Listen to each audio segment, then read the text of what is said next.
From Washington, this is VOA News. I'm Jonathan Smith reporting. President Trump had another warning Thursday for North Korea's leader Kim Jong Un. Trump said his promise this week that the United States would inflict, quote, fire and fury on North Korea for its nuclear weapons development program maybe were not tough enough. He does something in Guam, it will be an event the likes of which nobody's seen before, what will happen in North Korea. President Trump said if North Korea doesn't change its ways, it is going to be in trouble like few nations ever have been in trouble in this world. Global stocks declined again Thursday as President Trump and North Korea continued their exchange of angry rhetoric and threats of military action. American stocks were down sharply at the close of trading, with the Dow off more than 200 points, the S&P 500 down nearly 1.5%, and the NASDAQ sliding more than 2%. Earlier, key indices in Hong Kong, Germany, and London fell by 1% or more. President Trump has declared America's addiction to painkillers, opioids, a, quote, national emergency.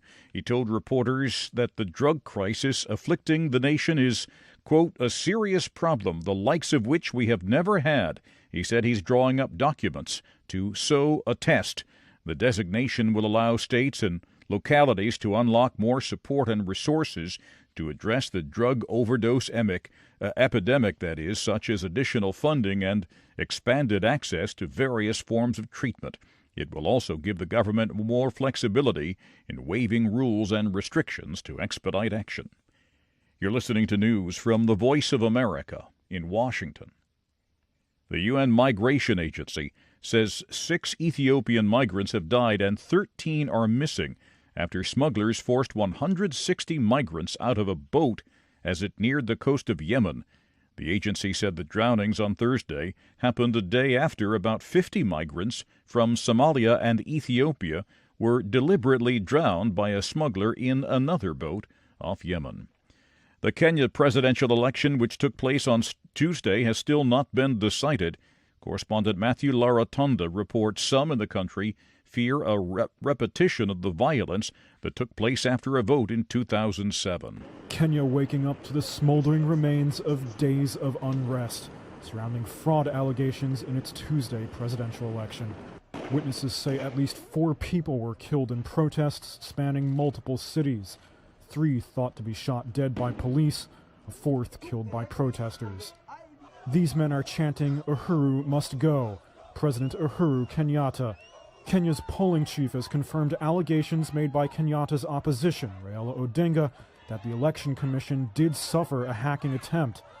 But they say the voting system wasn't compromised. Former U.S. Secretary of State John Kerry is leading one of the observer missions in the country. He says if a hacker got in, it still may not affect early polls, giving Kenyatta the lead. The question is, were they able to change any material results? Were they able to change anything? And that is measurable. Kerry also criticized Odinga for making what he called veiled threats, that his supporters might be called up for violence. Odinga's campaigns released 50 pages of computer logs they say proves his theory. But an independent cybersecurity expert Reuters spoke with says the evidence was inconclusive. So far, the new violence has been largely contained, but the country is nervously wary of a repeat of 2007. Then Odinga urged people to take to the streets in another election marred by irregularities, and around 1,200 people were killed in a campaign of ethnic clashes that followed. Canada's Consular Affairs Office says one of its diplomats in Cuba is suffering from the same mysterious hearing loss that apparently forced several American diplomats to leave Havana.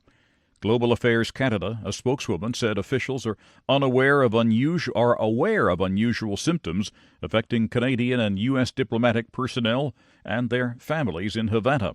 The government is actively working, including with the U.S. and Cuban authorities, to ascertain the cause. You can find more on these and other late-breaking and developing stories from around the world around the clock at voanews.com. I'm Jonathan Smith reporting live from Washington. That's the latest world news from VOA.